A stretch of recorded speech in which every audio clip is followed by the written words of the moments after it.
ಎಲ್ಲರಿಗೂ ಗೌರಿ ಗಣೇಶ ಹಬ್ಬದ ಶುಭಾಶಯಗಳು. ಸ್ನೇಹಿತರೆ, ಗಣಪತಿಯ ಪೂಜೆಯಲ್ಲಿ ನಾವು ದೂರ್ವೆಯನ್ನ ಸರ್ವೇ ಸಾಮಾನ್ಯವಾಗಿ ಬಳಸುತ್ತೇವೆ. ಹಾಗಾದರೆ ದೂರ್ವೆ ಇಲ್ಲದೆ ಗಣೇಶನ ಪೂಜೆ ಯಾಕೆ ಅಪೂರ್ಣ? ಗಣಪತಿಗೆ ದೂರ್ವೆ ಯಾಕೆ ಪ್ರಿಯವಾದದ್ದು ಎಂಬ ಗಣೇಶ ಪುರಾಣದಲ್ಲಿರುವ ಕಥೆಯನ್ನ ಇಂದು ನಿಮಗೆ ಹೇಳ್ತೀನಿ. ಪುರಾಣದಲ್ಲಿನ ಇಂತಹ ಅನೇಕ ಕಥೆಗಳನ್ನು ಕೇಳುವುದಕ್ಕೆ ನನ್ನ ಚಾನೆಲ್ಗೆ ಸಬ್ಸ್ಕ್ರೈಬ್ ಆಗಿ. ಸ್ನೇಹಿತರೆ, ಬಹಳ ಹಿಂದೆ ಧರ್ಮ ಎಂಬ ನಗರದಲ್ಲಿ ಒಂದು ಅಭೂತಪೂರ್ವ ಉತ್ಸವ ನಡೆಯಿತು.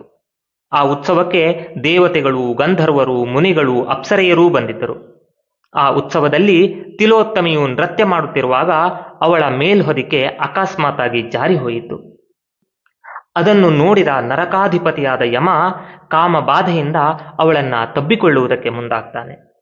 ಆದರೆ ತಕ್ಷಣದಲ್ಲಿ ಅವನಿಗೆ ವಿವೇಕ ಉಂಟಾಗಿ ತನ್ನ ಅಸಭ್ಯ ವರ್ತನೆಯಿಂದ ತಾನೇ ನಾಚಿ ತಲೆ ತಗ್ಗಿಸ್ತಾನೆ. ಮಾತ್ರ ಅಲ್ಲ, ಆ ಸಭೆಯಿಂದ ಎದ್ದು ಹೊರಟು ಹೋಗ್ತಾನೆ. ಹೀಗೆ ಹೋಗುವಾಗ ಆತನ ರೇತಸ್ಸು ಸ್ಖಲಿಸಿ ಭೂಮಿಗೆ ಬೀಳುತ್ತದೆ. ಆಗ ಯಮನ ವೀರ್ಯದ ಮಹಿಮೆಯಿಂದ ವಿಕಾರ ಮುಖದ ಜ್ವಾಲಾಮಾಲಿ ಅಥವಾ ಅನಲಾಸುರ ಎನ್ನುವ ಕ್ರೂರನು ಜನಿಸ್ತಾನೆ.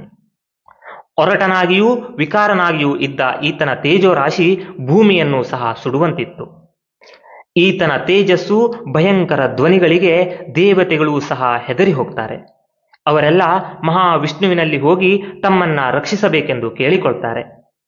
ಆಗ ನಾರಾಯಣನು ಸಹ ತನ್ನಿಂದ ಈ ಕಾರ್ಯ ಸಾಧ್ಯವಿಲ್ಲ, ಅದು ಸಾಧ್ಯವಾಗುವುದಾದರೆ ಗಣಪತಿಯಿಂದ ಮಾತ್ರ ಎಂದು ದೇವತೆಗಳ ಜೊತೆಗೆ ತಾನು ಗಣೇಶನ ಸ್ತುತಿಯನ್ನ ಮಾಡ್ತಾನೆ. ದೇವತೆಗಳ ಸ್ಥಿತಿಗೆ ಮರುಗಿದ ಗಣಪತಿ ಅವರಿಗೆ ದರ್ಶನ ನೀಡ್ತಾನೆ. ಅನಲಾಸುರನನ್ನ ಸಂಹರಿಸುವುದಾಗಿ ಮಾತು ಕೊಡ್ತಾನೆ. ಮಾತ್ರ ಅಲ್ಲ, ತಾನು ಬಾಲಕನ ರೂಪವನ್ನ ಧರಿಸ್ತಾನೆ.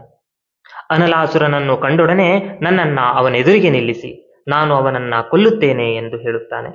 ಆದರೆ ದೇವತೆಗಳಿಗೆ ಆತನ ಮಾತಿನಲ್ಲಿ ಸಂಶಯ ಉಂಟಾಗುತ್ತದೆ.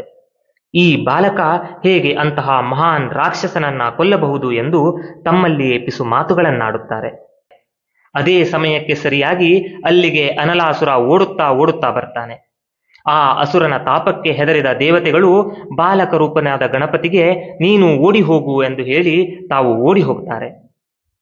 ಆಗ ಬಾಲಕರೂಪಿ ಗಣಪ ತನ್ನ ಎದುರಿಗೆ ಬಂದ ಅನಲಾಸುರನನ್ನ ತನ್ನ ತೇಜಸ್ಸಿನಿಂದ ಕರಗುವಂತೆ ಮಾಡಿ ಕುಡಿದು ಬಿಡ್ತಾನೆ. ಆದರೆ ಈತನ ದೇಹ ತನ್ನ ಜಠರವನ್ನ ಸೇರಿ ಅಲ್ಲಿರುವ ಭುವನಗಳೆಲ್ಲ ನಾಶವಾದರೆ ಏನು ಗತಿ ಎಂದು ತನ್ನ ಗಂಟಲಿನಲ್ಲಿಯೇ ಇರಿಸಿಕೊಳ್ತಾನೆ. ಅದರಿಂದ ಗಣಪತಿಯಲ್ಲಿ ಮಹಾ ತಾಪ ಉಂಟಾಗುತ್ತದೆ.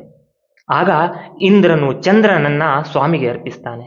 ಆದರೆ ಚಂದ್ರನ ಶೀತಲ ಕಿರಣಗಳು ರಾಕ್ಷಸನಿಂದ ಉಂಟಾದ ಆ ದಗೆಯನ್ನ ತಣಿಸುವಲ್ಲಿ ವಿಫಲವಾಗ್ತದೆ. ಆಗ ಬ್ರಹ್ಮನು ತನ್ನ ಮಾನಸ ಪುತ್ರಿಯರಾದ ಸಿದ್ಧಿ ಬುದ್ಧಿಯರನ್ನ ದೇವನಿಗೆ ಅರ್ಪಿಸ್ತಾನೆ. ಅವರು ತಮ್ಮ ಶೀತಲ ಕೈಗಳಿಂದ ಗಣಪತಿಯ ದೇಹವನ್ನ ಸವರಿದರೂ ಸಹ ಆತನ ದಗೆ ತಣಿಯುವುದೇ ಇಲ್ಲ. ಉಳಿದ ದೇವತೆಗಳೂ ಸಹ ಅನೇಕ ರೀತಿಯಲ್ಲಿ ಪ್ರಯತ್ನಿಸಿದರೂ ಪ್ರಯೋಜನ ಆಗಲಿಲ್ಲ. ಆಗ 88,000 ಮುನಿಗಳು ಗಣೇಶನ ಮುಂದೆ ಬಂದು ಅವನಿಗೆ ತಲಾ 21 ದೂರ್ವಾಂಕುರಗಳನ್ನ ಅರ್ಪಿಸ್ತಾರೆ. ಅಮೃತದಂತೆ ಶೀತಲವೂ ತಾಪ ಶಾಮಕವೂ ಆದ ದೂರ್ವೆಯನ್ನ ಗಣಪತಿಯ ತಲೆಯಲ್ಲಿ ಇರಿಸಿದ ಕೂಡಲೇ ಅಗ್ನಿ ಜ್ವಾಲೆಯು ಶಾಂತವಾಗಿ ತಾಪ ಕಡಿಮೆಯಾಗುತ್ತದೆ. ಆಗ ಬಹಳ ಹರ್ಷಿತನಾದ ಗಣಪತಿ ದೇವತೆಗಳನ್ನ ಉದ್ದೇಶಿಸಿ, ಎಲೈ ದೇವತೆಗಳೇ, ಪೂಜೆಯು ದೊಡ್ಡದಿರಲಿ ಅಥವಾ ಚಿಕ್ಕದಿರಲಿ, ನನ್ನ ಪೂಜೆಯಲ್ಲಿ ದೂರ್ವಾಂಕುರಗಳು ಇಲ್ಲದೆ ಹೋದರೆ ಅಂತಹ ಪೂಜೆ ನಿರರ್ಥಕ.